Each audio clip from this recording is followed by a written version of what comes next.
اچھا اگلا سوال یہ ہے کہ دوران خطبہ سنتیں پڑھنا کیسا ہے؟ بالکل بندہ پڑھ سکتا ہے. آپ کے سامنے ابھی میں نے حدیث مبارک کا ذکر کی کہ صحیح مسلم کے اندر کتاب الجمعہ کے اندر باب التحیۃ والامام یخطب نبی کریم علیہ السلام نے فرمایا اذا جاء احدکم والامام یخطب فلیرکع رکعتین.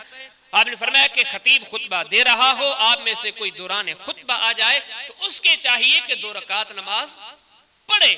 تو بندہ پڑھ سکتا ہے. بلکہ صحیح بخاری کے اندر کتاب الجمعہ کے اندر ایک باب ہے من جاء والامام یخطب.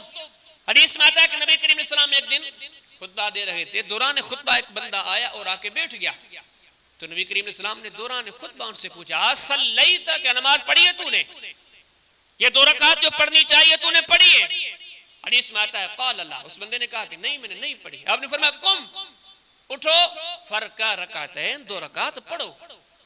تو جمعے کے دن اگر خطیب خطبہ دے رکھا ہو، کوئی باہر سے آنے والا آیا ہے تو خطبے کے دوران ہی اسے چاہیے کہ پہلے 2 رکعت پڑھے اور اس کے بعد بیٹھے. باقی یہ کہنا کہ خطبے کے دوران نماز نہیں پڑھنی چاہیے، جیسے ہمارے معاشرے میں ہوتا ہے نا خطبے کے دوران نماز نہیں پڑھنی چاہیے، چپ کر کے بیٹھنا چاہیے. پھر ایسے ہو کہ جب خطبہ ختم ہو جائے تو اس کے بعد لوگوں کو 5-7 منٹ دیے جائیں تاکہ لوگ اس میں یہ 2 رکعت پڑھ لیں، نماز پڑھ لیں. تو ایسی تعلیم نبی کریم علیہ السلام سے کہیں ثابت نہیں. حدیث کی کسی کتاب سے آپ ایک مثال بھی نہیں پائیں گے کہ نبی کریم صلی اللہ علیہ وسلم نے نبوت کے پورے زمانے میں لوگوں کو سنت پڑھنے کا الگ ٹائم دیا ہو. بلکہ کمال درجے کی بات تو یہ ہے ایسی کوئی جھوٹی روایت بھی نہیں ملتی، صحیح تو صحیح جھوٹی بھی نہیں ملتی. کوئی ایسی ضعیف روایت بھی موجود نہیں کہ نبی کریم علیہ الصلوۃ والسلام لوگوں کو یہ کہتے ہیں کہ جمعے کے دوران نہ، بلکہ الگ آپ بیٹھ کے بعد میں 5-7 منٹ لوگوں کو دیے جائیں تاکہ لوگوں. ضعیف روایت بھی نہیں ملتی. اچھا بعض لوگ پھر یہ کہتے ہیں کہ ہم نے بعض روایتوں میں کتابیں پڑھی، کتابوں میں روایتیں پڑھی ہیں کہ جمعے کے دوران جب جمعہ شروع ہو جائے تو پھر کوئی صلاۃ نہیں، کوئی نماز نہیں، چپ کر کے بندہ بیٹھ جائے. ایک تو بڑے دکھ کی بات یہ ہوتی ہے ہم مسلمان ہیں، دنیا میں ہم اتنے تیز ہیں. اگر آپ پوچھیں 50-100 لوگ کھڑے ہو جائیں کتنے لوگ ہیں جن کو انگلش آتی ہے؟ وہ 10-20 ہاتھ اٹھائیں گے. کتنے ہیں جن کو میتھمیٹک آتی ہے؟ 10-20 ہاتھ اٹھائیں گے. پھر پوچھو کتنوں کو عربی آتی ہے؟ ایک بھی ہاتھ نہیں اٹھائے گا. کہ دنیا میں ہم اتنے تیز ہیں اور دین سے بالکل دور ہیں. ہم نے دین کے معاملات کو جاننے کے لیے، معلوم کرنے کے لیے اگر کسی سے پوچھا جائے نماز کے لیے آپ نے کوئی کتاب آج تک پڑھی ہے؟ وہ نہیں پڑھی.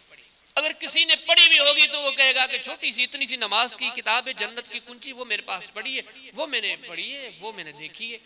اگر کوئی اور زیادہ ہمت والا ہوگا تو وہ کہے گا کہ ہاں وہ کسی مولوی صاحب کی لکھی ہوئی کتاب تھی، وہ ماشاءاللہ میرے پاس پڑھی ہوئی ہے، وہ میں پڑھتا ہوں. اصل نہ ہم قرآن مسلمان پڑھتے ہیں نہ اصل حدیث کی کتابیں پڑھتے ہیں. معاملات کو سمجھتے نہیں، کہیں سے ایک غلطی لگ گئی، ایک ٹھوکر لگ گئی تو بس سارے لوگ اس غلطی پر چل پڑتے ہیں. اب عام کتب روایات میں ایک روایت اکثر ملتی ہے کہ حدیث کی کتاب مجمع الزوائد کے اندر ایک روایت ہے کہ نبی کریم علیہ السلام نے فرمایا کہ اذا جاء احدکم، تم میں سے کوئی آئے، والامام یخطب، اور امام خطبہ دے رہا ہو، تو آپ نے فرمایا لا صلاۃ، کوئی نماز نہیں، اب نماز نہیں پڑھنی، ولا کلام، نہ ہی کوئی گفتگو کرنی ہے، حتی یفرغ، یہاں تک کہ امام فارغ ہو جائے. ایسی حدیثیں چھوٹے چھوٹے کتابچوں میں ملتی ہیں، ہم پڑھ لیتے ہیں، ٹھیک ہے اللہ لگ. جب آپ تحقیق کریں گے اس حدیث کی کوئی بنیاد ہی نہیں ہے.